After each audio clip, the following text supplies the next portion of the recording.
Saya cari ibu sekalian, saya cari ke agama Buddha, saya cari ke agama Hindu, saya cari ke agama Katolik, saya cari ke agama Kristen, saya nggak dapat Tuhan itu siapa. Lah kenapa? Karena nggak memuaskan akal.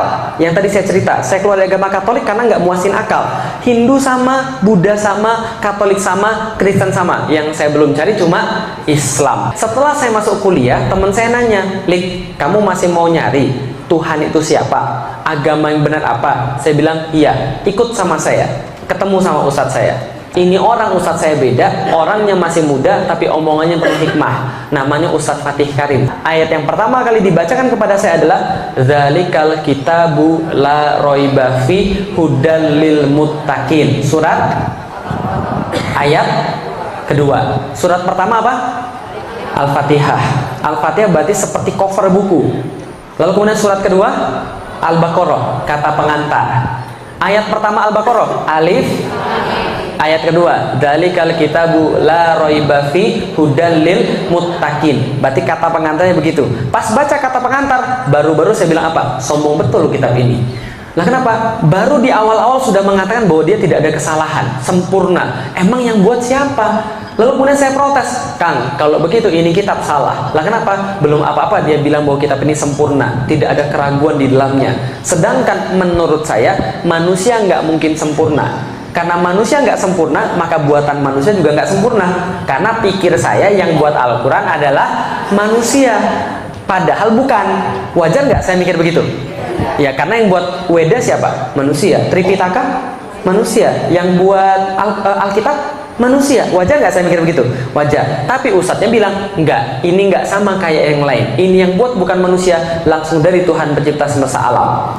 Saya bilang begini, serius, masa Tuhan nulis lalu kasih pada manusia? Nggak mungkin banget. Dia bilang nggak begitu, tapi kita punya buktinya. Saya bilang silakan sampaikan buktinya.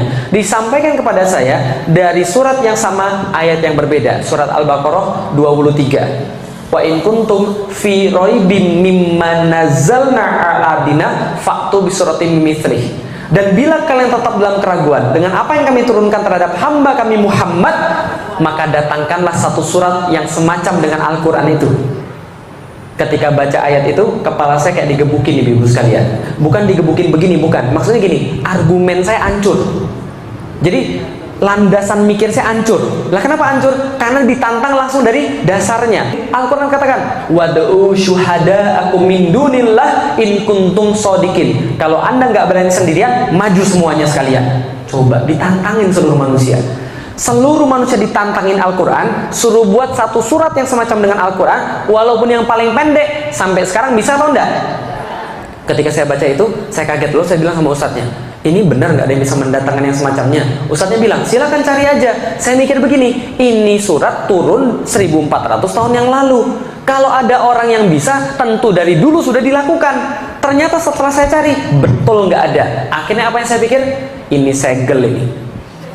Paham ibu sekalian? Ini segel dari pabrik ini. Maka saya bilang, Tuhan saya namanya Allah, Rasul saya namanya Muhammad, dan agama saya Islam. Lah kenapa? Karena saya punya bukti sekarang yang enggak saya dapat ketika di agama-agama yang lain. Saya punya bukti, maka saya masuk Islam. Setiap nabi-nabi buktinya apa namanya? Mukjizat. Mukjizat artinya yang melemahkan. Loh, kok yang melemahkan? Jadi gini ceritanya. Setiap nabi turun itu selalu membawa sesuatu yang membuat yang lain terasa lemah terhadap itu. Makanya mukjizat tergantung tren. Tergantung apa? Tren. Contoh, Nabi Musa. Trennya apa waktu itu? Sihir, yang lagi keren. Orang yang bisa sihir dianggap hebat, dianggap kuat, dianggap luar biasa. Nabi Musa turun bawa yang lebih hebat daripada sihir. Apa itu? Apa buktinya yang diberikan Allah? Tongkat. Bisa berubah jadi? Bisa membelah laut. Setelah Nabi Musa wafat, apakah mujizatnya masih ada? Masih ada tongkat yang model begitu? Kalau masih ada, saya mau beli 2. Nggak ada lagi tongkat model begitu. Semua mujizat diangkat ketika nabinya wafat. Ganti masa Nabi Daud. Nabi Daud yang lagi ngetren apa? Nabi Daud yang lagi ngetren apa di masa itu? Perang. Orang yang paling hebat adalah orang yang paling gede badannya. Maka ada cerita Jalut. Jalut itu orang Filistin, yang orang Filistin badannya di atas rata-rata. Nah ini Jalut orang yang paling bongsor di antara Filistin, berarti lebih gede lagi. Maka orang gede kuat.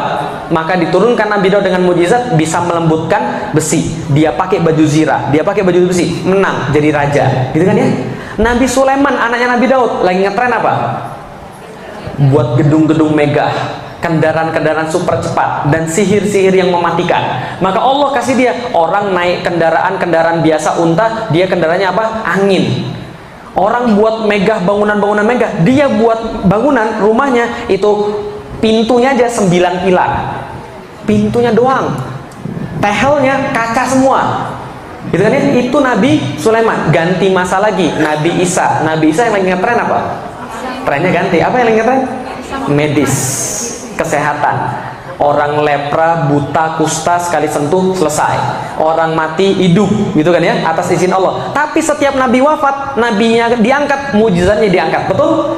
Nabi Muhammad yang lagi ngetren apa di kalangan orang-orang Arab dan di kalangan dunia pada saat itu? Syair, sastra, bahasa, informasi. Ya, maka turun Al-Quran yang informasinya ngeri, sastranya ngeri, nggak ada yang nyaingin, stres tiap orang di depan Al-Quran. Nih salah satu contoh, kenapa dikatakan bahwa tidak ada yang bisa mendatangkan yang semacam dengan Al-Quran. Nih contoh, suatu masa ketika Rasul masih ada yang bilang bahwa dia juga Nabi, ada yang mengklaim Nabi juga, namanya Musailamah. Musailamah dia digelari Al-Kadzab. Al-Kadzab artinya sang penipu. Nah, kenapa dia digelari sang penipu? Karena dia bilang bahwa dia adalah Nabi. Musailamah ini juga kemudian mengaku Nabi. Suatu waktu turun surat Al-Asr. Ada yang hafal surat Al-Asr? Ya semua hafal. Wal asri innal insana lafi husrin illal ladzina amanu wa amilus solihati wat tawassaw bil haqq wat tawassaw bis sabr. Ini surat pendek atau panjang? Tapi belakangan ketika kemudian ulama-ulama melihat surat ini, apa yang beliau katakan? Ulama-ulama katakan, seandainya Al-Quran tidak diturunkan ke atas muka bumi ini, maka satu surat ini sudah jauh lebih cukup. Karena maknanya yang indah, tidak selesai dikaji sampai detik ini. Kalaupun Al-Quran tidak turun semuanya, maka semua itu sudah terwakili dalam surat Al-Asr itu. Ngeri ya? Sependek itu maknanya sedemikian besar. Nah, ketika turun surat tadi, Amr bin As yang waktu itu belum masuk Islam, orang ini pinter banget. Amr bin As ini pinter banget orangnya, belum masuk Islam, dia jalan-jalan ketemu Musailamah Al-Kadzab. Ketika ketemu Musailamah, Amr bin As bilang, tahu nggak, semalam itu baru ada wahyu yang turun kepada Nabi Muhammad. Keren banget. Apa kerennya? Nih, coba dengar. Wal asri innal insana lafi husri illal ladzina amanu wa amilus solihati wa tawassaw bil haqq wa tawassaw bis sabr. Musailamah dengar, lalu bilang, semalam juga saya turun wahyu. Apa wahyunya? Sama, dia bilang. Apa wahyunya? Dia bacakan satu syair yang dia karang. Wal wabr innaka uzunani wasodr sa'iruka hafrun nakar. Sama nggak? RRR semua. Wal asri R innal insana lafi husrin R illal ladzina amanu wa amilus solihati wa tawassaw bil haqq wa tawassaw bis sabr R.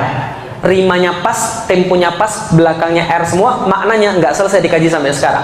Tapi Musailamah belakangnya R semua. Tahu artinya? Wal wabr, demi kelinci. Innaka uzunani wasodar, pada dirimu terdapat dua telinga yang panjang dan dada yang membusung. Sa'iruka hafrun nakar, di sekelilingmu terdapat galian tanah. Ketika dengar itu, Amr bin As tertawa terbahak-bahak kemudian bilang, Musailamah cukup. Lah kenapa? Nanti orang-orang menertawakanmu. Lalu dia bilang sama Khalid bin Walid, yuk kita ke tempat Muhammad, kita masuk Islam. Gara-gara dengan surat Wal Asri. Surat Toha 1-20 itu membuat Tufail bin Amr ad-Dausi yang hafal 200 ribuan syair bertekuk lutut, nangis, lalu berkata, saya nggak pernah dengar yang kayak begini. Lalu kemudian dia masuk Islam. Ini mujizat yang masih tertinggal satu-satunya di dunia, tapi malas kita baca. 3 minggu setelah saya masuk Islam, saya bilang sama bapak saya, Pi, Felix masuk Islam. Bapak saya bilang, kamu gila kamu ya? Enggak. Kenapa kamu masuk Islam? Karena ini agama yang paling benar. Kamu itu gila. Nih, papi ajak pergi gereja, kita diskusi dengan pastor-pastor. Saya bilang, gak usah repot, gini aja. Seluruh pastor ajak ke rumah, seluruh suster ajak ke rumah, mereka bawa Alkitab, saya bawa Al-Quran. Kalau mereka bisa menunjukkan ada yang salah di dalam Al-Quran, saya balik lagi ke dalam agama mereka. Tapi kalau mereka nggak bisa dan saya bisa nunjukin di situ ada yang salah, mereka masuk Islam. Mau nggak? Nggak mau, nggak jadi. Loh, bukan kita yang sombong. Kita nggak boleh sombong, tapi Allah boleh nggak sombong? Maka ulama-ulama mengatakan surat Al-Baqarah ayat 23 itu adalah semacam tanda-tanda kesombongan Allah terhadap manusia yang merasa dirinya lebih kuat daripada Allah, dirinya lebih tahu daripada Allah, atau dirinya lebih besar daripada Allah? Gak ada. Maka sampai sekarang saya fair. Kalau ada yang bisa mendatangkan Al-Quran yang semacam dengan Al-Quran, saya sekarang juga keluar dari Islam dan saya masuk agama dia. Tapi kalau dia tidak mampu, harusnya dia masuk. Bisa dipahami ibu sekalian? Loh kok Ustaz berani bilang begitu? Ya beranilah, Allah yang jamin. Bisa dipahami ibu sekalian? Itu mujizat loh, Allah yang jamin. Maka kita harus percaya, karena itu sudah 1400 tahun nggak ada yang bisa datangin yang semacamnya. Bisa dipahami ibu sekalian? Berarti itulah alasan kenapa kita Muslim.